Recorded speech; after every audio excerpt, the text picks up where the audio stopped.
2019 চনত বিটিসিত কোন গাঁৱত কিমানজন মুছলমানে বেদখল কৰি মানে ভূমি বেদখল কৰি আছে ইয়াৰ এটা লিষ্ট হাগ্ৰামা মহিলাৰীয়ে হাইকোৰ্টত জমা কৰিছিল।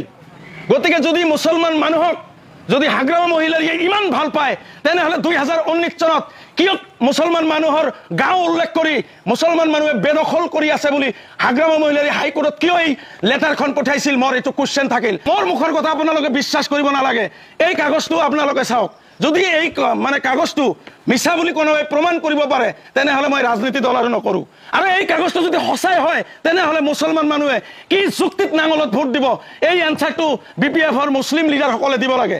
যিসকল লিডাৰে যিসকল নেতাই অসমৰ উচ্ছেদ বিটিসিত টানি আনি এই বিটিসিখন গৰম কৰিব বিচাৰিছে সেইসকল বিপিএফৰ নেতাক মই আজি এটা কোৱেশ্চন কৰিছোঁ বা ইয়াৰ জৰিয়তে কৰি বিটিসিৰ সকলো মুছলমান ৰাইজক মই মানে অৱগত কৰাব বিচাৰিছোঁ এই উচ্ছেদটো কি বস্তু।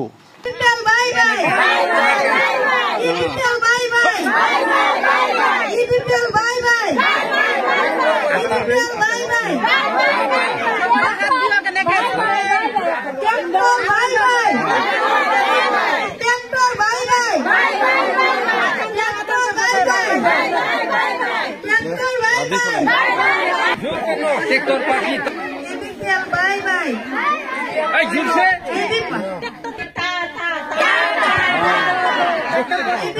बाय बाय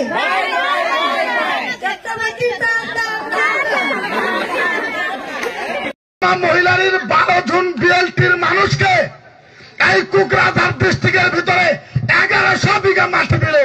তুমি 1100 মুসলমানকে এক বিঘা করে মাটি তো দিয়ে হারলে না? মুসলমান তোমাকে ভোট দেয় নাই? তোমার সরকার তো 17 বছর ছিল, তুমি কেন দিলে না? গতিকে যেটা পরিস্থিতি করছে আপনারা জানেন বা জানেন না সেটা আমি জানি না। আমরা উদালগুড়ির মানুষ কোকরাঝারের দিকে তাকায় থাকি, আপনারা কি কোন? আমরা উদালগুড়ির মানুষ কোকরাঝারের দিকে তাকায় দেখি। আর এবার উদালগুড়ির মুসলমানেরা একটা সিদ্ধান্ত নিয়েছে 90% মুসলমান এবার ট্রাক্টরের ছবিতে ভোট দেবে, ট্রাক্টরের ছবিতে ভোট দেবে। হাগ্রামা তো উদালগুড়ি যা হারে না, যদিও কোনোদিনও যায় খালি ধন্নার উপরে ধন্না, খালি কালা পতাকা দেখায় দেয়। এটা মিছা কথা না, ফেসবুকে দেখবেন, ফেসবুকে আপনারা দেখবেন। আজ